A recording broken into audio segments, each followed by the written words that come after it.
J'ai eu un cas vraiment qui m'a un peu Marqué, quoi. marqué, effectivement, dans des urgences de périphérique. Donc, moi, j'étais interne à Paris, 6 mois aux urgences dans cette périphérie, et un enfant, du coup, qui est arrivé vraiment mal en point, quasi inconscient, trouble neurologique. Donc, inconscient, il ne réagissait plus. Il y avait des signes que le cerveau allait vraiment pas bien. Il est arrivé quasi inconscient aux urgences. Donc, Comme ça, voilà. Tout mou. Ok.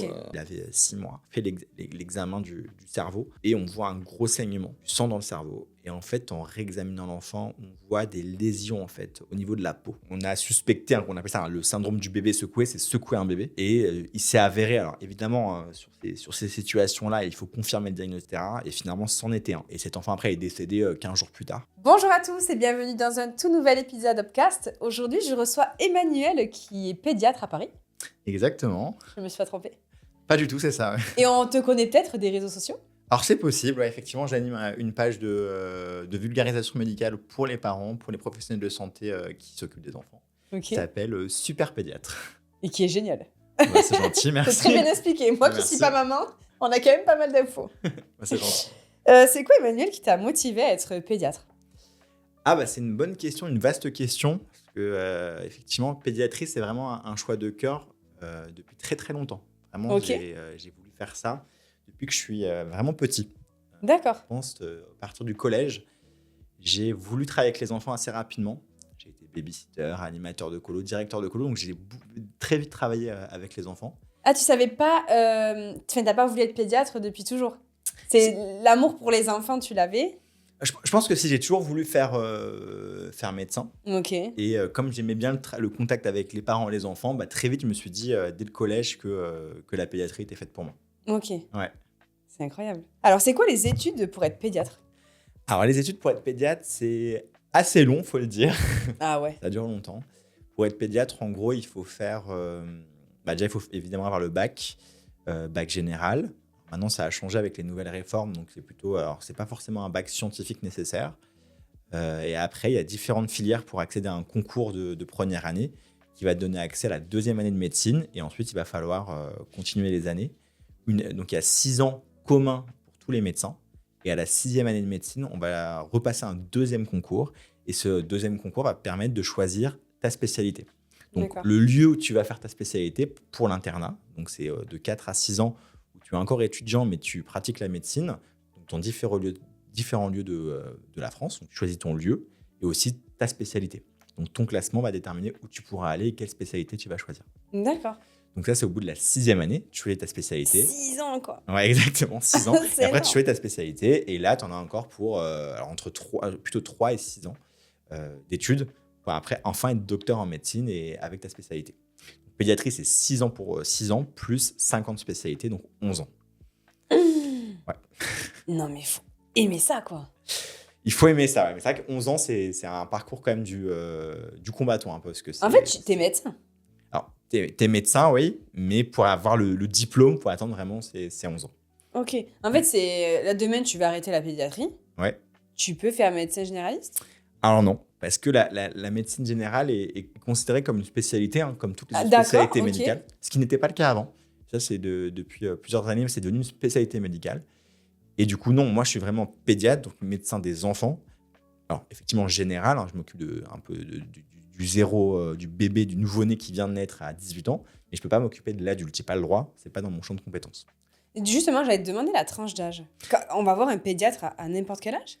Alors, d'un point de vue réglementaire, on va dire, on a le droit de s'occuper des enfants, donc du nouveau-né qui vient de naître, 0 jour, hein, à jusqu'à 18 ans.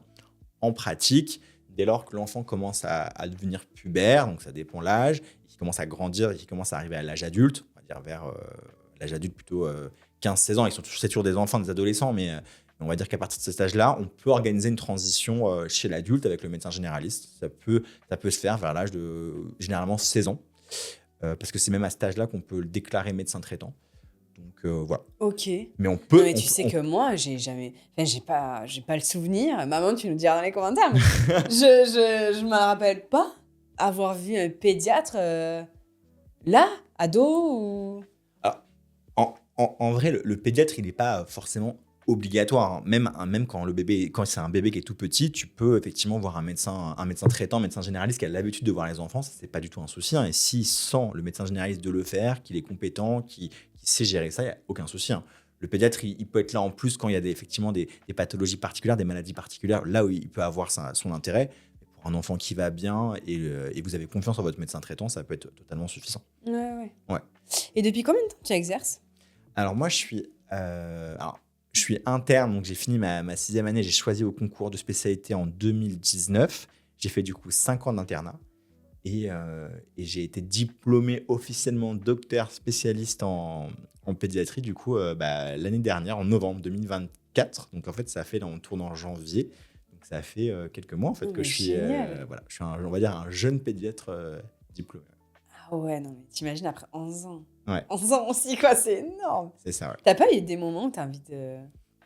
Alors, je pense que pour tout le monde, il y a des moments effectivement un peu De down. de down, de moins bien, effectivement, parce que c'est des études qui sont longues, difficiles. Il y a pas mal de compètes aussi entre nous. Il y a un deuxième concours. Et le premier concours, il te permet de devenir effectivement médecin. Donc, tu es sûr que tu vas devenir un médecin. Et après, le choix de la spécialité et de la ville où tu vas exercer, c'est en 6e année. Et là, c'est un concours très, très exigeant, qui est difficile. Et en fait, tu mets tout ton espoir dedans parce que tu veux faire un truc. Et si tu l'as pas, au bout de 6 ans, tu peux pas faire ce que tu veux. Donc moi, et dans mon cas, j'avais vraiment envie de faire ce métier. Vraiment, pédiatre, c'était l'option 1 et un peu l'unique option. Donc heureusement pour moi, j'ai eu ce que je voulais. Mais c'est clair que c'était hyper angoissant ce concours. Après, comme tu le dis, ça a été des sacrifices. Moi, personnellement, alors après, chacun est différent, je pense, dans ses capacités de travail, etc. Mais moi, par exemple, pour acquérir des connaissances, je dois beaucoup travailler pour certains trucs.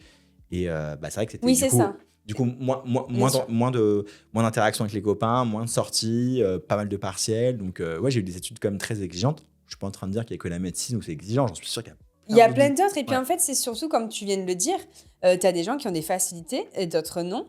Et où il y en a, ils ont juste besoin d'écouter. Ça, c'est une chance, vraiment, les amis. Parce que moi, c'était comme toi. Fallait que je travaille vraiment pour... Non, mais exactement, c'est ce que tu dis. C'est tout à fait ça. Il y a des gens... Alors, ça ne veut pas dire que d'autres gens travaillent pas et ils ont 20 au partiel. Hein. Ils ont d'autres techniques de travail. Mais je pense, comme tu dis, il y en a qui ont des facilités. Ils s'en rendent même pas compte parce que c'est inné. Parce que c'est inné, en fait. Et en fait, on va dire que, par exemple, pour apprendre un cours, moi, il m'en fallait 3. Eux, il leur en fallait une. En fait, du coup, je devais cravacher pour être au top et connaître mes cours, être prêt pour les partiels. Et du coup, c'est vrai que ça a été long, difficile, mais ça a marché pour moi, donc j'en suis extrêmement fier. Ah oui, félicitations. Merci, c'est gentil. Et tu avais une autre spécialité au cas où tu t'es dit... Enfin, j'imagine qu'on réfléchit toujours à ça. Ouais, non, mais exactement, tu as raison. J'avais quand même un plan B, même si je pense que ça j'aurais été, quoi qu'il arrive, déçu. Mais finalement, je pense, pour ceux qui nous écoutent et peut-être qui sont intéressés par ces études, que quoi qu'il arrive, on réussit toujours, je pense, avec de la volonté à avoir ce qu'on veut, à toucher ses rêves. Parfois, c'est plus difficile que ce qu'on voudrait, mais il faut se battre. Et du coup, j'avais effectivement un plan B de devenir plutôt médecin généraliste. Donc, parce que moi, j'ai toujours été intéressé dans la médecine par la partie générale, pas par la surspécialité. Parce que moi, qu'est-ce que ça s'appelle surspécialité? Alors, justement, la surspécialité, par exemple, c'est qu'en fait, on a tous des organes dans notre corps, hein, le foie, le tube digestif, le cœur, le cerveau. Et en fait, il y a des spécialités pour chaque organe. Et du coup, être, par exemple, gastro-entérologue, spécialiste du tube digestif, il va faire que ça, entre guillemets. Alors que pédiatre, je fais tout. Je fais de tout. Et voilà. Alors, ça peut être des bonnes choses comme des mauvaises choses, c'est-à-dire que je fais la base et après, dès lors qu'il faut un avis spécialisé, je demande un avis spécialisé. Mais ça, je préfère. Donc ça, je l'ai directement vu très vite dans mes études. Quand j'étais étudiant en médecine, j'ai vu que le généralisme me plaisait. Donc plutôt pédiatrie générale. Et après, je me suis dit en plan B, plutôt médecin généraliste avec une balance pédiatrique. C'est-à-dire qu'un médecin généraliste qui va se former pour faire beaucoup de pédiatrie, avec des diplômes annexes, etc. Et travailler un peu en pédiatrie. C'était un peu l'objectif. Donc c'était mon plan B, on va dire. Ok. Voilà. Et c'est quoi une journée avec toi? Alors je sais qu'elle doit être très différente les unes aux autres, mais une journée avec un pédiatre... Alors, qu'est-ce que moi, je pense que effectivement la journée avec le pédiatre, elle est très différente aussi entre les pédiatres parce qu'il y a différentes, façons d'exercer la pédiatrie. Moi, je suis actuellement médecin aux urgences pédiatriques et aussi. T'es aux urgences. Moi, je suis aux urgences, donc à l'hôpital et aussi au SMUR pédiatrique, le SAMU. Donc moi, j'ai vraiment une pratique plutôt d'urgentiste, c'est-à-dire moi, je suis dans l'urgence, on va dire un peu. Donc je m'occupe de l'urgence, je m'occupe aussi du SMUR pédiatrique, donc j'interviens au domicile des fois des enfants. On t'appelle, voilà. Exactement. D'accord. Donc j'ai vraiment une pratique un peu particulière. Moi, je suis pas en libéral dans un cabinet à faire du suivi pédiatrique ou autre. Donc voilà, moi, ma journée, c'est un peu ça. C'est, du coup, Et t'aimes ça? C'est ce que tu... Ouais, moi, j'ai toujours voulu... Moi, j'aime bien l'action, je suis plutôt quelqu'un de dynamique, j'aime bien, comme tu le dis, hein, chaque journée ne se ressemble pas. Exactement. Et c'est ça qui est bien aux urgences, c'est ça qui est bien au SMUR, c'est que tu es en train de boire ton café, tu es en train de préparer du matériel, d'écrire quelque chose, et d'un coup, ça sonne, et hop, il faut aller en urgence, faire quelque chose dehors, etc. Ou même aux urgences, tu es en train de taper une observation, tu es en train d'examiner un enfant, et d'un coup, tu as la sirène qui est ressentie, il y a une urgence vitale à traiter immédiatement. Et voilà, donc vraiment, ces journées ne se ressemblent pas, et c'est ça que j'aime bien. C'est vraiment, entre guillemets, l'action, on va dire. Et c'est quoi la partie la plus difficile dans ton métier comment dire? Ouais, la partie la plus difficile où... Alors, ça fait quelques mois, mais je veux dire, t'as travaillé pendant quand même longtemps. Exactement, ouais. C'est quoi le plus difficile à gérer tu vois, l'émotion, j'allais dire, sur suivant un cas d'enfant, enfin, ouais. une maladie. Ouais. Il y a vraiment beaucoup de choses qui sont dures à gérer, je pense. Et effectivement, comme tu le dis, je suis un jeune pédiatre, donc j'ai pas encore tout vu. Et en fait, juste après, je réponds à ta question, mais c'est vrai que nous, on n'est pas formés à ça. Ce que tu dis à ces situations délicates, on n'est pas formés. Ils ne forment pas à ça? En fait, à la fac, on nous forme à quoi? À la théorique, à les maladies, au traitement. Mais c'est peu, en tout cas à l'époque, peut-être que c'est en train de changer, hein, mais c'est peu fait. C'est-à-dire comment parler aux parents, comment parler à l'enfant, comment annoncer des maladies graves. Ah ouais, je suis surprise, tu vois. Peut-être que j'exagère, hein. Il y a des petits cours, des choses, mais je pense pas assez suffisant. Oui. C'est en train de se développer, je pense, honnêtement. Donc, donc c'est pas... Enfin, ouais, tu as des cours et tout, mais t'as pas... Ouais, et du coup, effectivement, pour répondre à ta question, les situations délicates que j'ai vues et qu'on a régulièrement, en tout cas, moi, qui me heurte, c'est l'approche de l'enfant grave, l'enfant qui peut décéder ou qui va décéder ou qui est décédé. La mort, c'est dur. La mort, c'est dur, clairement. Je pense que la mort, c'est dur pour tout le monde et quel que soit l'âge, mais je pense, peut-être que, en tout cas, c'est mon point de vue, c'est dur chez les enfants. C'est encore plus dur parce qu'un enfant, il n'a pas de raison d'être malade. Alors, je dis pas une personne âgée, évidemment, c'est triste également, mais une personne âgée. On comprend très bien ce que tu veux dire. Voilà. Et c'est plutôt ce sens-là. Et c'est vrai que l'enfant qui est le pire, hein, c'est vraiment l'enfant qui n'a parce qu'il y a aussi des enfants qui ont des maladies chroniques, incurables, avec des pronostics sombres. Ils décèdent, c'est horrible, mais entre guillemets, parfois on s'y attendait, la famille était préparée. Donc voilà. Mais par contre, des fois, on a vraiment la mort brutale de l'enfant qui, entre guillemets, ne devrait pas mourir. C'est-à-dire qu'il n'a aucune raison de décéder et il arrive très grave et parfois il peut décéder. Et ça, c'est dur. Parce que c'est dur pour nous, pour les soignants, pour l'équipe qui s'en occupe. C'est dur pour les parents, évidemment. Donc tout ça est très difficile à gérer dans l'urgence. Et après, nous, de gérer les parents, d'annoncer l'annonce du décès. Les conséquences. C'est très compliqué. Et ce qui est dur aussi, et ça on l'apprend, mais un peu sur le tas, c'est aussi gérer, nous, ces situations. C'est, entre guillemets, moi je fais ça. Mais j'essaie de mettre un peu un filtre, c'est-à-dire de mettre un filtre entre l'enfant. De pas montrer l'émotion. Alors déjà, essayer de pas trop montrer les émotions, mais de mettre un filtre entre ce qui se passe avec l'enfant, moi, parce que si je prends toute la violence de ce qui s'est passé sur moi, en fait, je rentre chez moi et ça va pas. C'est j'allais te dire, est-ce que tu arrives à gérer ta vie pro et ta vie perso dans le sens où tu ramènes pas à la maison Je pense quand t'es humain, donc je pense que oui, malheureusement.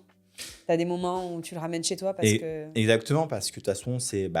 la vie professionnelle en soi, entre quand on vit à deux, on en parle forcément au repas le soir de ce qu'on a fait dans la journée, etc. Après, il ne faut pas non plus être contaminé par ça de façon trop importante. Moi, je fais toujours le parallèle. C'est vrai que nous, au travail, entre collègues, on parle pratiquement que de travail. Hein. Bien sûr. Des cas. Au repas et tout ça, on décompresse jamais. Le repas, le midi, on parle des cas. Alors, c'est comme ça, hein, mais du coup, on ne déconnecte pas. Et je pense qu'à la maison, il faut vraiment déconnecter le plus possible. Quand j'ai besoin de parler, ma compagne, elle le sait et elle m'écoute et on en discute. Mais je ne te raconte pas tout et on essaie de ne pas trop parler que de ça parce qu'il faut parler d'autres choses, sinon on déprime. Hein. Non, mais c'est clair, tu as besoin de te changer les idées. Ouais. C'est quoi le cas qui t'a le plus attristé aujourd'hui que tu as eu J'ai eu un cas de... deux choses qui m'ont attristé, mais un cas vraiment qui m'a un peu Marqué, quoi. marqué, effectivement. J'étais interne de troisième semestre dans des urgences de périphérique. Donc, moi, j'étais interne à Paris. Et du coup, périphérique, bon, la banlieue parisienne, mais un peu lointaine. 6 mois aux urgences dans cette périphérie. Et un enfant, du coup, qui est arrivé vraiment mal en point, quasi inconscient, trouble neurologique. Donc, inconscient, il ne réagissait plus. Il avait des signes que le cerveau allait vraiment pas bien. D'accord. Donc, on fait une imagerie du cerveau, un scanner. Il avait des symptômes, enfin, qu'est-ce qu'il avait, ça, enfant? Il convulsait, donc il faisait des mouvements anormaux, hein, des bras, des jambes, il faisait vraiment comme de Il l'épilepsie. n'était pas malade, il n'avait pas de maladie Alors, spécifique? il est arrivé quasi inconscient aux urgences. Donc, comme ça, voilà. Tout mou, Ok. voilà, il est C'est pas bien. arrivé d'un coup. Ouais, exactement, il avait 6 mois. 6 mois? Ouais, c'était vraiment un petit bébé. Ah ouais, ouais. Il convulsait et il y avait des critères vraiment d'inquiétude sur le plan médical. On fait l'examen du cerveau et on voit un gros saignement, du sang dans le cerveau. Et en fait, en réexaminant l'enfant, on voit des lésions en fait, au niveau de la peau. Des lésions en fait, comme s'il avait été accroché, en fait, des bleus. Il a été accroché au niveau des hématomes, des bleus au niveau des bras. J'ai peur de ce que tu vas me dire. Ouais, malheureusement. Et du coup, en fait, on a suspecté, on appelle ça le syndrome du bébé secoué, c'est secouer un bébé. Il s'est avéré, alors évidemment, sur ces situations-là, il faut confirmer le diagnostic, c'est ce qui n'est pas forcément évident, mais J'allais le dire. faire beaucoup d'examens. On l'a transféré dans le centre expert, donc dans Paris. Faire beaucoup d'examens, réinterroger les familles, etc. Et finalement, c'en était un. Et cet enfant, après, est décédé 15 jours plus tard. Du coup, d'un secouement, vraiment, il a été secoué très, très violemment. Ce qui a entraîné un saignement de sa tête et du coup, son décès. Et c'est vrai que ça m'a marqué parce que ça a été très, très brutal. Et c'était un enfant, en plus, qui avait... Alors, ce qui m'avait aussi marqué, c'était un enfant un bébé qui avait consulté à multiples reprises dans nos urgences, dans les urgences où je travaillais, pour différents motifs. Mais a priori, potentiellement, il avait déjà été secoué avant. Et il n'y avait pas de signalement qui a été fait, rien? Bah, en fait, ça n'avait pas été détecté. Après, c'est difficile. Hein, voilà, c'était très difficile. On n'avait pas vu En fait, le secouement. On le dit bébé secoué, j'ai déjà entendu, moi, mais en fait, je sais pas. Attention, je ne défends pas ces parents-là, loin de là. Mais un bébé secoué, c'est vraiment, tu arrives à savoir la différence entre, je sais pas moi, faire comme ça, non, mais un peu trop fort ou je sais pas. C'est une super vraiment. question parce que souvent, c'est. J'ai pas d'enfant, donc. Non, mais c'est une très bonne question et souvent, les parents ont peur. Moi, quand je suis pédiatre, parfois, j'examine les bébés, je fais des manœuvres, des choses, entre guillemets, enfin, un peu toniques, on va dire. Et les parents sont paniqués. Mais secouer un bébé, c'est un mouvement forcément volontaire. C'est un mouvement extrêmement violent. Tu l'as pris. On ne peut pas secouer un bébé sans faire exprès. C'est-à-dire que c'est vraiment un mouvement volontaire de mouvement extrêmement important qui reproduit le mouvement d'un accident de la route entre 50 et 90 km/h en fonction du secouement. C'est vraiment un accident de la route extrêmement important. Ok. Et on peut pas... Enfin, c'est vraiment volontaire. Après, je pense qu'on peut rebondir sur ça parce que je pense que le but de ces vidéos, c'est aussi de faire un peu de pédagogie. Et le but, c'est pas de culpabiliser les parents. Et moi, c'est ce que je dis aux parents souvent quand je travaillais un peu, quand je faisais la maternité, quand j'étais interne, en stage. C'est volontaire, évidemment, mais il peut arriver quand un bébé pleure des heures. On n'a pas dormi de la nuit, des nuits, on est épuisé, qu'il est 4 heures du matin, qu'on est tout seul, de péter un plomb. Bien sûr. Et ça, c'est tout à fait humain. Et il ne faut jamais se dire, mais je suis une mauvaise mère, je suis un mauvais père. C'est pas du tout ça. Des fois, je me le dis, des fois, je me dis, je pense que des fois, c'est normal de craquer. Exactement. Moi, j'ai que des animaux. Je peux vous assurer que des fois, j'ai juste envie d'aller, fais ta connerie. Ouais. Moi, j'ai pas envie, c'est ça. Et du coup, je pense que la règle vraiment à essayer de propager aux gens, à diffuser, c'est si vous pétez les plombs, c'est normal. Vous mettez votre enfant en sécurité sur le dos dans son lit, il pleure. Vous allez prendre l'air 5 à 10 minutes, prendre l'air vraiment. Votre bébé ne sera jamais en insécurité dans son lit bien couché. Par contre, il sera en danger dans vos bras si vous êtes exaspéré. Donc, c'est vraiment le message numéro 1. Et ça, c'est hyper important. J'essaie de le faire diffuser parce que souvent, maintenant, avec c'est bien que tu le dis, ça, ouais. Parce que tu vois, avec les réseaux sociaux, les sites internet, les blogs, tous les trucs, tellement de messages de gens culpabilisateurs de parents. Non, mais qui peut imaginer secouer un enfant? Moi, jamais je ferais ça. Bah, en fait, tu ne sais pas ce que la personne vit. Tu ne sais pas ce qu'elle a vécu. Tu ne sais pas comment est son bébé. Il faut arrêter de juger les gens sur ça. Juste, si vous pétez les plombs, vous mettez votre bébé en sécurité, vous allez prendre l'air. Ça continue. Vous appelez le SAMU, le 15, et on trouvera des solutions. En journée, vous pouvez aller à la PMI, la protection maternelle infantile, c'est des petites antennes pour accueillir vos enfants. Enfin bref, il y a toujours des solutions. Mais en tout cas, ne jamais secouer son bébé, c'est vraiment l'idée clé à avoir en tête. Ouais, d'accord, ok. Ouais, non, mais c'est vraiment un acte. Exactement. Bon, on a un peu cassé l'ambiance là. On va se relancer là. On va repartir. D'ailleurs, comment tu arrives à gérer les parents? Ah, ça, c'est intéressant parce qu'en fait, la consultation de pédiatrie, c'est ça qui est un peu unique en pédiatrie. Hein, Ouais. chez l'adulte, tu as un patient, tu as le médecin. Là, tu as l'enfant Ouais. qui est un patient, mais qui a un enfant aussi. Oui. Il y a le médecin, le pédiatre, et il y a les parents. Donc, c'est vraiment une relation tripartite. C'est un triangle entre les trois. Et comme tu dis, il faut gérer les parents. En situation d'urgence, ça peut être compliqué parce qu'il faut, quand c'est urgent, c'est-à-dire qu'il y a un risque vital, mais quand il y a un risque vital, il faut s'occuper des parents, mais ce n'est pas la priorité. La priorité, c'est ce qui est dur. Hein. La priorité, c'est l'enfant. S'il y a une urgence vitale dans la minute, dans les 5 minutes, il faut les mettre de côté. Moi, ce que je fais, c'est que j'arrive, je leur dis, écoutez, je suis le pédiatre qui va m'occuper de votre enfant, on est très inquiet pour le moment, je m'en occupe, je fais le nécessaire, et dès que la situation est contrôlée, je viens vous voir. Et ça, les parents, ils aiment bien, parce qu'ils se disent, ok, il gère mon enfant, je reste à côté, parce il faut toujours que les parents soient à côté de leur enfant, parce que l'enfant est rassuré d'avoir la présence parentale, ce qui est normal. Et ça, c'est bien. Et après, je m'occupe de l'enfant. Pour la consultation moins urgente, souvent, ils sont toujours avec nous, et il faut savoir jongler entre l'enfant, le parent, moi. Quand ils sont grands, les enfants, je laisse souvent l'enfant plutôt parler pour dire ce qui se passe. Souvent, quand tu demandes pourquoi tu viens à l'hôpital, qu'est-ce qui se passe, si le grand, je te laisse au début expliquer. Avec ses mots. Exactement. D'enfant. C'est un peu trop compliqué ou des fois, parce que des fois, c'est un peu des histoires un peu alambiquées. Je demande aux parents, évidemment. Et quand c'est les plus petits, souvent, je demande aux parents. Et voilà. Mais en tout cas, le parent, c'était vraiment l'élément nécessaire dans la consultation. Il y a eu des époques où parfois, aux urgences, on ne mettait pas forcément les parents, les deux parents, papa et maman, dans les consultations de pédiatrie. Mais là, c'est obligatoire. Ah, c'est même obligatoire maintenant. Obligatoire, c'est même pas. Je me suis jamais posé la question de me dire, je vais faire une consultation sans les parents. Sans les parents, bien sûr. Pour moi, ça fait partie de mon boulot, exactement. Et tu vois, pour des parents qui nous écoutent, qui ont des enfants et qui n'ont pas consulté un pédiatre, à quel moment on va consulter un pédiatre? Pourquoi un pédiatre et pas donc le médecin généraliste de la famille? Alors, comme je te disais tout à l'heure, ça, c'est votre choix. Il n'y a pas forcément d'indication systématique de voir le pédiatre par rapport au médecin généraliste. Je parle s'il suit les enfants, le médecin généraliste fait évidemment l'affaire. Après, s'il y a des besoins de questions plus spécifiques, un peu de spécialité pédiatrique, des troubles de la croissance, du poids, alimentaire, parfois des conseils plus sur le sommeil, des choses un peu qui peuvent embêter les parents et le médecin généraliste est moins à l'aise, le pédiatre peut être intéressant.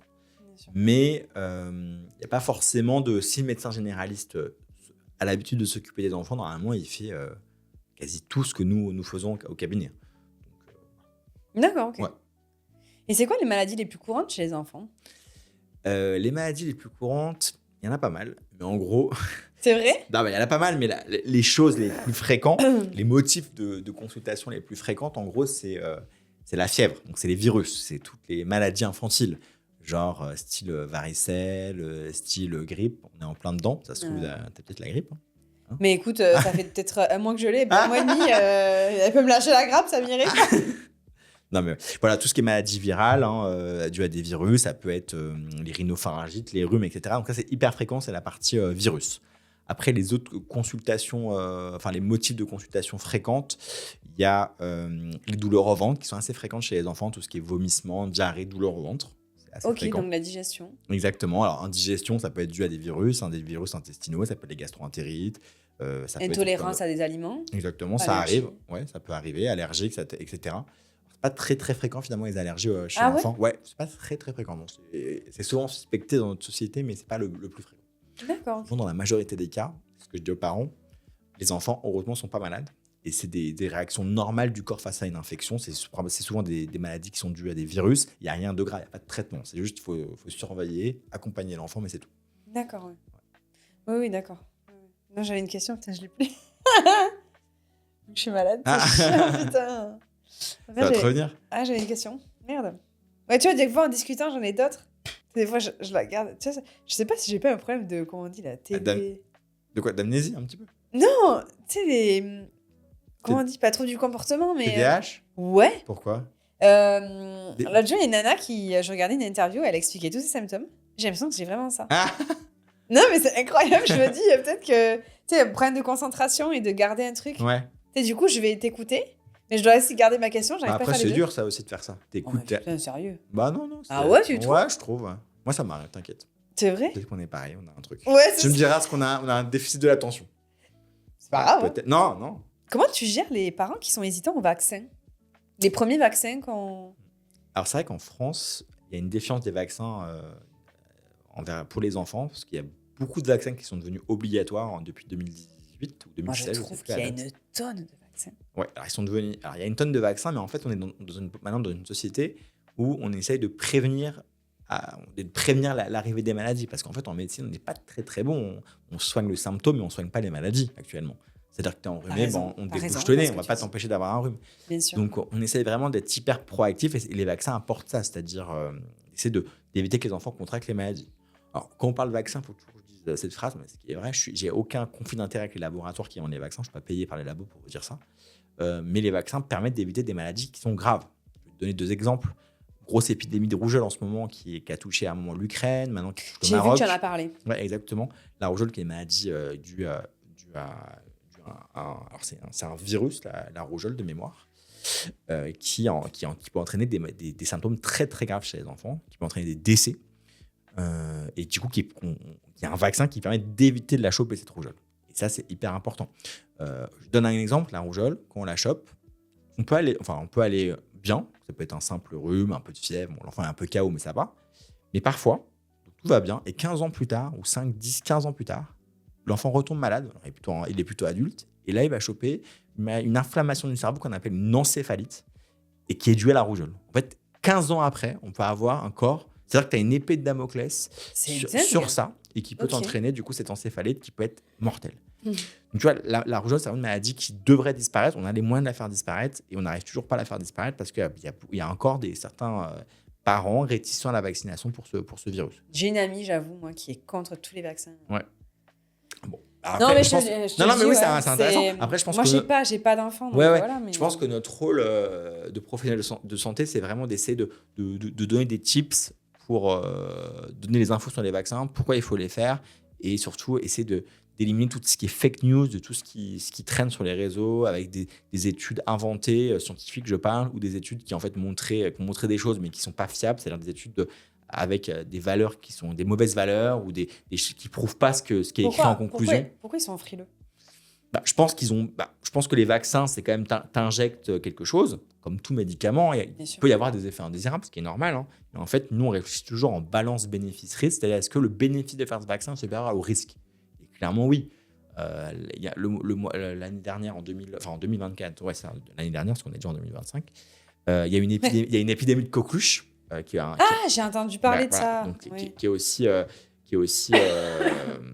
donc c'est un pathogène, la coqueluche, qui peut entraîner des gènes respiratoires extrêmement importants. Ça fait un peu une toux très prolongée, un peu comme toi. Mais elle ressemble pas trop à ça, cette toux. Ah ouais? Ça me dit la coqueluche? Non, t'as pas la coqueluche. En tout cas, je ne pense pas. Et du coup, cette épidémie de coqueluche qui a entraîné des gènes respiratoires massifs chez les enfants, des passages en réanimation et des décès, parce que, encore, mauvaise couverture vaccinale sur ce pathogène de la coqueluche. Donc, je pense vraiment que c'est important de vacciner. Il faut faire de la pédagogie et surtout arrêter de s'informer avec des mauvaises informations sur les réseaux et voir des sources fiables. Il y a des sites internet, il y a Santé publique France, Infovac, il y a plein de sites internet faits par des gens sans conflit d'intérêt qui vous expliquent ce que c'est les vaccins. Et c'est important de le faire parce que si votre enfant attrape une de ces maladies, ça peut être vraiment gravissime pour lui. Tu as eu des cas où ça a été grave? On a des cas régulièrement d'enfants effectivement qui passent en réanimation sur des défauts vaccinaux. La rougeole récemment, effectivement, j'avais partagé en story un enfant qui allait vraiment pas bien. Des coqueluches, on en a vu qui sont passés en réanimation. Donc vraiment, j'invite les parents à faire vacciner leurs enfants. On n'a pas parlé des méningites, mais il y a plein de méningites effectivement. J'ai déjà entendu parler. Avec des bactéries qu'on appelle le méningocoque. On a des vaccins qui luttent contre cette infection. Et franchement, je recommande de protéger. Tu avais déjà eu des cas d'anorexie, d'obésité sur des enfants même très très jeune. Ouais, malheureusement, les maladies, tu parles des maladies mentales plutôt psychiatriques pour l'anorexie? Ouais, je sais pas. C'est vrai que l'anorexie, en tout cas mentale, c'est-à-dire vraiment l'enfant ne s'alimente plus parce qu'il n'a plus envie et que ça rentre dans un trouble mentale. Ça se voit de plus en plus. Il y a eu une explosion enfin, de plus en plus, je ne sais pas, mais en tout cas, il y a eu une explosion des maladies psychiatriques chez l'enfant depuis le Covid, avec une augmentation claire et nette des tentatives de suicide, des enfants qui sont très déprimés, qui vont vraiment pas bien. Et c'est vraiment triste à voir. Et ça arrive, effectivement, qu'on voit des enfants anorexiques très tôt. Effectivement, très tôt, c'est quel âge? Des fois, c'est 11, 10, c'est très très tôt. Et c'est un facteur de risque, c'est-à-dire que c'est un facteur de gravité, je veux dire. Un enfant ça commence très tôt, c'est-à-dire que c'est certainement une anorexie qui est compliquée à traiter, qui est lourde. Donc, c'est vraiment... c'est critique. Donc, évidemment, si vous êtes face à un enfant qui perd du poids parce qu'il ne mange plus et c'est clairement une anorexie mentale, il faut consulter très rapidement pour essayer de prendre en charge les symptômes très vite. Parce qu'il ne mange pas, mais c'est quoi les premiers symptômes? Ouais, c'est il ne mange plus, il ne veut plus manger c'est souvent une défiance envers... alors, ça dépend. Il y a un peu de tout, mais il peut y avoir une défiance envers les aliments, surtout une crainte de se voir grossir au niveau de son corps. C'est-à-dire qu'elle se... si jeune. Ouais, alors souvent, c'est des films, ça peut être des garçons, ils se regardent dans le miroir et ils se disent « Mais attends, j'ai un corps... c'est déformé, en fait. Dans leur miroir, c'est déformé. Ils ont l'impression d'être énorme alors que c'est une brindille. Et c'est vraiment triste à voir. Moi, j'ai fait un stage quand j'étais plus jeune, donc quand j'étais externe, donc étudiant en 4e année de médecine, 5e année, dans une structure qui prenait en charge les anorexiques. C'est vrai que ça m'avait marqué parce qu'il y avait une pesée toutes les semaines. Dès qu'ils prenaient 200 grammes ou 300 grammes, c'était une catastrophe pour eux. Au self. Comment tu devais te sentir impuissant face à la situation. Ouais. Quand ils mangeaient, le fait de manger, c'était une angoisse. Il y avait des histoires d'enfants qui cachaient la nourriture, qui jetaient par la fenêtre, pour faire semblant d'avoir mangé, qui faisaient du sport dans les champs pour perdre du poids. C'était horrible. Vraiment. Ça me fait tellement mal au cœur. Ouais. C'est un plaisir de te voir manger. Et mais pas pour, pas pour tout le monde, ouais, bien sûr, pas pour tout le monde. Ouais. Et je vais allier ça, et je vais allier cette question à ça. Est-ce que les réseaux sociaux, selon toi, y jouent? C'est compliqué de dire parce que, évidemment, on n'a pas donné des arguments scientifiques pour le dire. Après, je pense que c'est juste un nouveau mode de communication, mais à l'époque, il n'y en avait pas. Il y avait des enfants anorexiques, il y avait des enfants qui étaient mal dans leur peau, il y avait des enfants qui avaient des troubles psychiatriques. Peut-être qu'on le voyait moins, peut-être, je ne sais pas, mais ça existait. Ouais. Des autres moyens il n'y a pas eu une explosion depuis? Je ne pense pas, non. La comparaison. Moi, je parle avec juste beaucoup de filles. Moi, je suis quelqu'un, je ne me compare pas. Donc, moi, je suis comme je suis très à l'aise avec mon corps. Et pourtant, il est loin d'être parfait, je vous le dis. Mais tu vois, je suis... Et je vois que ce problème chez les filles, mais vraiment, tu vois, j'en parle avec ma sœur, avec des amis, et elles se comparent constamment sur les réseaux sociaux. Et donc, moi, j'ai du mal à comprendre parce que ça ne m'atteint pas, mais il y a des gens qui s'atteignent énormément. Et je me dis, tu vois, ces jeunes filles, aujourd'hui, on touche facilement à une tablette. Ouais. Non, alors je dis... En fait, c'est dur de dire parce qu'il y a un effet sur les chiffres, parce qu'on n'a pas de données. Bien sûr. Mais ce qui est sûr, c'est qu'il y a des effets de mode qui se voient. Là, on parle un peu sujet d'actualité, hein, c'est un peu news toute fraîche. Là, il y a le centre anti-poison de Belgique, en 20 janvier 2025, qui a fait une alerte sur... et d'ailleurs, je vais faire une vidéo sur mes réseaux sur ça. Une alerte sur une mode, un défi sur TikTok de qui va manger le plus, avaler le plus de Doliprane possible, de paracétamol possible. J'en ai entendu parler. Pour s'intoxiquer et pour être le plus longtemps hospitalisé. Alors, je rappelle très vite, le Doliprane, c'est un médicament qu'on prend pour la douleur, pour la fièvre. Vraiment, on n'en prend pas beaucoup. Hein. Il y a des doses max par jour. Toutes les 6 heures. Exactement. Et parfois, il y a des tentatives de suicide par des enfants pour vouloir mourir avec du Doliprane. Donc souvent, c'est vrai que je me dis, est-ce que c'est intéressant d'en parler? De dire, est-ce que plus on en parle, plus les gens vont le savoir. Ouais. En fait, ça se fait tellement maintenant avec les réseaux. Mais surtout, moi, je me suis dit, en fait, non. Tout se relie. C'est ça. En fait, il faut arrêter de croire que les ados sont bêtes. Ils sont sur TikTok, sur Snapchat. Ils savent très bien ce que je vais dire. Donc, en fait, moi, je le dis juste en tant que médecin et de dire qu'il ne faut pas le faire. Mais au moins, ils l'entendent. Si elles le regardent. S'ils nous regardent. Moi, je dirais qu'il faut leur faire pas peur, mais non. Tu vois, dire les causes. Vraiment, si tu manges une boîte de Doliprane, tu vas vomir. Tu vas avoir très mal. Ouais, exactement. Tu vas avoir très mal. Tu vas pas aller bien. Et le risque, il est vital. Il peut être, en fonction des doses, il peut être vraiment vital. Tu peux mourir. Quoi. Tu peux mourir. Je pense qu'il faut impacter avec les mots. Quoi. Ouais, tu peux mourir et on peut surtout tuer, abîmer, dégommer son foie. C'est le risque. C'est l'hépatotoxicité, l'hépatocyte. Finir avec des poches. Exactement. C'est l'endroit au niveau du foie. et on peut finir vraiment pas bien. Donc, c'est vraiment la chose à savoir, c'est que donc ce challenge TikTok là de Doliprane, ça m'a. Mais t'en as eu plein des challenges de merde. Ouais, j'imagine. Je suis désolée, je suis obligée de dire ça comme ça, mais je suis désolée, c'est challenge de merde. Ouais. Quoi. Alors, moi, c'est vrai que pourtant, je suis sur TikTok, mais je pense que je suis pas trop ces actualités. Ouais, mon algo, moi non plus, c'est pas ça. Ouais. Non, mais apparemment, mes collègues, quand j'ai envoyé. En fait, c'est ce matin, c'est tout frais. Hein, j'ai envoyé à mes collègues des urgences et ils m'ont dit ah, mais ça, t'inquiète pas, l'année dernière, il y avait une même chose. Apparemment, c'est fréquent. Et moi, je pense, on n'a pas vraiment de poids, je pense, pour parler aux plateformes Insta, TikTok, etc. Même YouTube. Mais ces trucs-là, ça devrait être banni. Vraiment banni des réseaux. Ils te bannent des trucs, des fois, c'est incohérent. Et des choses qui devraient être vraiment bannies. Après, YouTube, comme je te le disais, hein, ils ont une démarche de valoriser les informations vraies, justifiées, validées par la science. Et je pense qu'ils travaillent pour supprimer ces genres de vidéos. Et ça, c'est top, parce que ça évite de contaminer les plateformes avec des trucs dangereux. C'est vraiment dangereux. Là, on parle de la vie d'enfant.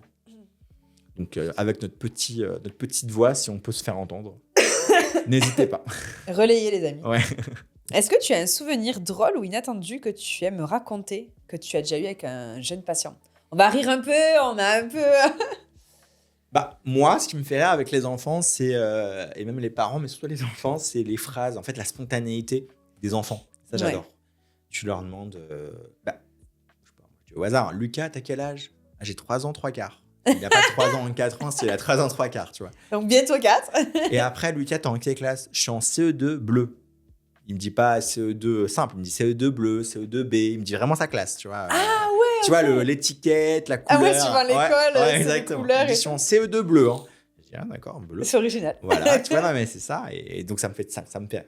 Après, les autres choses avec les enfants, c'est que tu leur demandes, je sais pas, qu'est-ce qui s'est passé à l'école? En fait, je te fais en résumé l'histoire et après, je vais te raconter ce que Lucas me raconte. En gros, Lucas, il est tombé par terre et il s'est cogné la tête. Je lui demande, Lucas, il s'est passé quoi? En fait, j'étais avec mon copain Antoine, j'étais en train de manger un petit gâteau et il pleuvait. Et après, je jouais au ballon à la balle américaine. J'ai demandé à ma maîtresse et mes lunettes sont tombées.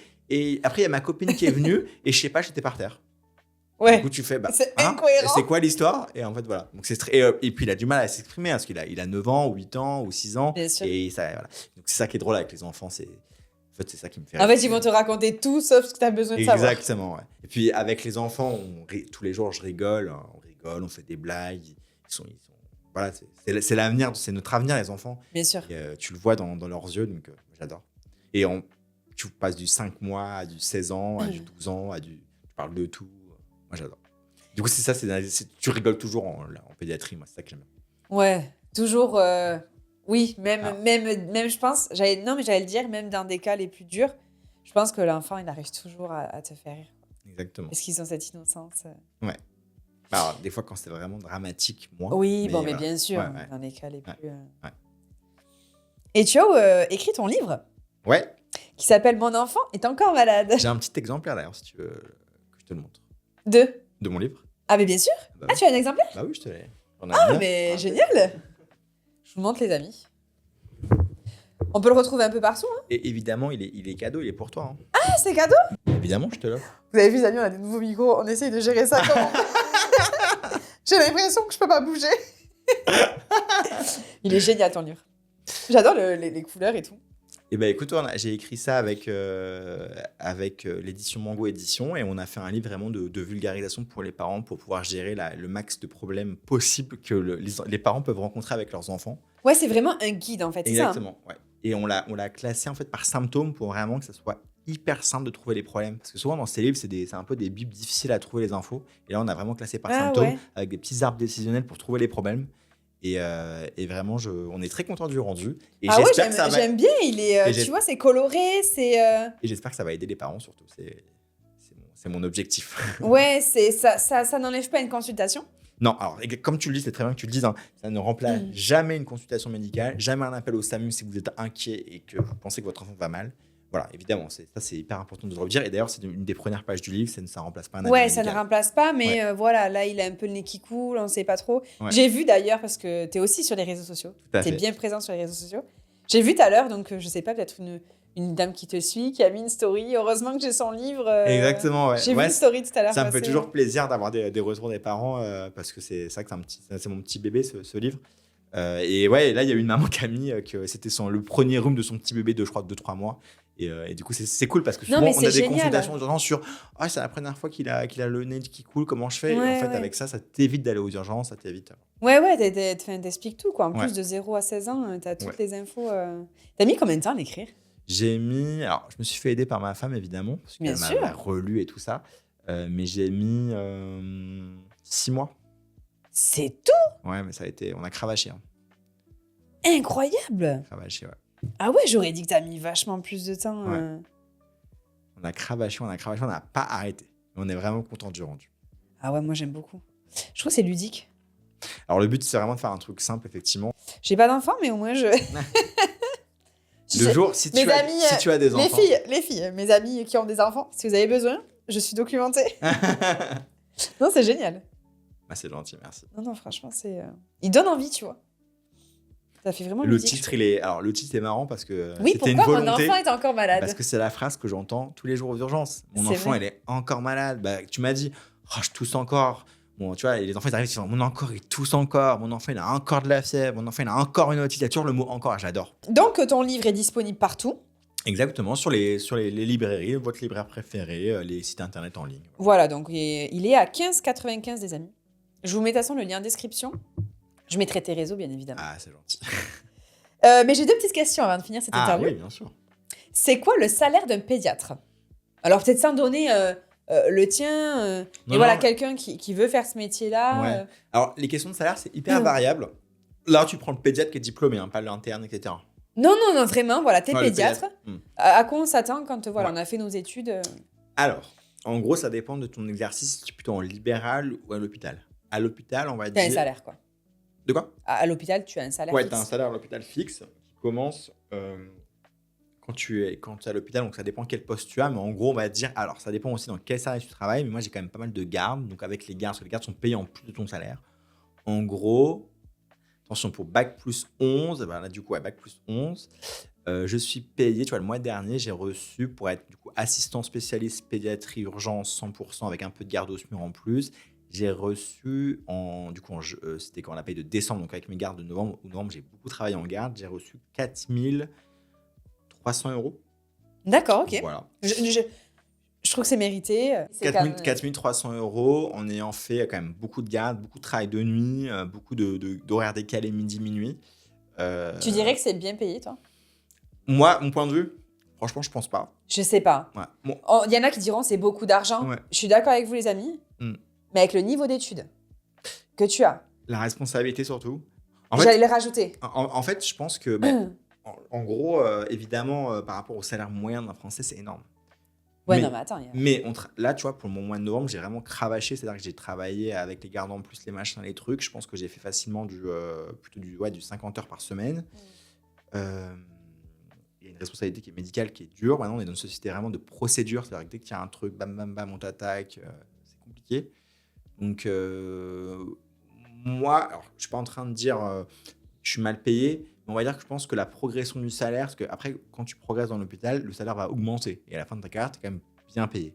Et au début, c'est compliqué. Et en fait, on est déjà 11 ans d'études, donc maintenant, on a la trentaine. Bien sûr. On voudrait, tu vois, se lancer, se faire des trucs, et c'est compliqué. Je trouve. Alors, c'est compliqué. Je suis pas en train de dire. Non, mais j'entends totalement, moi. Franchement, je comprends. Ouais. Et alors, le libéral, donc ça, c'est la partie hôpital. Et le libéral, je pense que pour commencer, ça dépend si tu es secteur 1, secteur 2. Donc, secteur 2, tu fais des dépassements d'honoraires par rapport au remboursement de la sécurité sociale. Secteur 1, tu es plutôt tarif sécurité sociale. Et je pense que si tu fais du cravage, pareil, tu travailles 9h, 19h, 19h, 20h, 5 jours par semaine. Tu fais des bons salaires. Tu fais des bons salaires, tu n'as pas de garde, tu n'as pas forcément de week-end. Et je pense que tu peux gagner facilement le double. Ouais, parce que ma sœur, moi, elle était infirmière libérale. Ouais. Elle était avant infirmière à l'hôpital. Ouais. Et là, elle est infirmière libérale. Et oui, on voit que c'est différent. Ouais. Mais moi, je pense, et ça c'est mon point de vue, que tous les soignants sont même, surtout les infirmières, les auxiliaires de puériculture en pédiatrie, notamment à l'hôpital, elles sont vraiment sous-payées. Une infirmière, elle injecte un médicament. Ouais. Elle peut se tromper. C'est horrible ce que je dis, mais elle peut tuer quelqu'un. Mais bien sûr. Parce qu'elle est fatiguée. Elle a des responsabilités. Énorme. Moi, je trouve que la société d'aujourd'hui, avec les études que vous faites, tout maintenant compris, plus la société, tu vois, aujourd'hui, vous n'êtes pas assez payé. Énormément, tu vois, j'avais fait une interview avec un pompier. Il aura beau me dire, oui, je fais ça par passion. Mais Oui. ok, mais en fait, on valorise pas Oui. ton courage, tout ce que... Non, je peux pas l'entendre. Je suis d'accord avec toi. Je peux pas l'entendre. Après, comme on dit, il y a quand même des avantages. On ne connaît pas le chômage. Et ça, je trouve que pour moi, Non, mais ça, c'est génial. Ça, c'est génial. On n'est jamais... Après, avec 11 ans d'études, j'ai envie de te dire, heureusement. Ouais, mais il y a des gens qui ont 11 ans d'études, je pense, et qui sont au chômage, tu vois. C'est pas 11 ans, mais Quelle j'en sais rien, en fait. catastrophe. Mais je pense qu'il y a des gens qui ont fait Non, mais je pense que tu as raison. et qui On sont, connaît des... il y a des métiers, Ouais. je pense, qu'on ne Ouais. connaît pas. Et qui... Tu vois. Et du coup, nous, on a la chance d'être jamais au chômage, d'avoir un salaire à la fin du mois. Et ça, déjà, c'est énorme. C'est quoi les conseils que tu pourrais donner à quelqu'un qui voudrait être pédiatre, justement? Des conseils que tu n'as pas eu et que tu pourrais donner à quelqu'un là qui voudrait être pédiatre. C'est compliqué parce que, déjà, je pense que, comme je te disais, il faut vraiment croire en ses rêves. Et si quelqu'un veut travailler avec les enfants, veut devenir pédiatre, il faut y croire. Il ne faut pas écouter ce que disent les gens, parce que souvent, les gens, ils te disent « Ah non, pédiatre, ça va disparaître. » Tu vois, suivant les métiers que je fais, c'est souvent la réponse qu'on me donne. Ouais. C'est n'écoutez pas les gens. Et c'est tellement vrai. Ouais. Ah non, mais je suis N'importe d'accord. quel métier, il faut Tu veux s'écouter soi-même. C'est ça. Et comme tu disais tout à l'heure, tu ne te compares pas avec les réseaux. Tu as raison, Tout à il fait. faut arrêter de te comparer. Il faut essayer de faire ce qu'on veut. Il ne faut pas se comparer. Il faut viser ses rêves. Et si tu veux faire de la pédiatrie, fais-la. Après, hein, bien sûr, bien se renseigner. On n'est pas dans la série Urgence, Dr House. Mais tu vois, Carrément. on est là, massage cardiaque. C'est pas vrai. Enfin, C'est pas tout le temps c'est comme pas ça. tout le temps comme Heureusement. ça. Heureusement, il y a des trucs des fois un peu plus embêtants, à des patients qui ont des urgences. Moi, je parle des urgences un peu pour rien. Voilà. Bien sûr. Bon, mais c'est quand même un beau métier. On s'occupe des enfants, de leur santé. On rassure les parents et déjà, c'est top. Ouais. Et puis, déjà, la santé, je pense, de base, tous les gens qui font du professionnel de santé, ils sont animés par une chose, c'est soulager le patient. Et ça, c'est déjà énorme. S'occuper de quelqu'un, le soulager, voilà, le guérir potentiellement. Enfin, tout ça, c'est des choses, c'est des belles valeurs. Et, Ben, merci, Emmanuel. bah, Merci à toi. d'être venu, Bah non, merci à de toi. nous avoir partagé ton parcours, Sous ton ce métier. soleil. Magnifique. Ouais. Bienvenue en Mayenne. Ah. Ouais, les amis, il pleut comme une vache qui pisse. Pour vous dire la vérité. Mais ça se voit pas là, regardez. On est... Non, ça se voit pas, c'est Ouais. très lumineux. Ouais, c'est ça. Merci les amis de nous avoir regardés et écoutés. On se retrouve dimanche prochain pour un tout nouvel épisode de podcast. Je vous laisse tous les réseaux d'Emmanuel. Il se lance bientôt sur YouTube. 2025, tu as dit que c'est YouTube. Cette année, c'est YouTube, j'essaye. Voilà. J'ai déjà une chaîne qui n'est pas encore très active, mais on va essayer de se lancer parce que, comme je te le racontais, je pense que c'est vraiment une plateforme du futur. Enfin, c'est vraiment une super plateforme YouTube. On peut faire plein de choses. Ça restera dans la durée. Et puis Tout surtout, à fait. on trouve les infos. C'est un moteur de recherche. Vous avez une difficulté sur un truc avec un enfant, tag vidéo, super pédiatre, et j'essaie de vous aider. Voilà. Donc, il pourra vous donner plein d'astuces.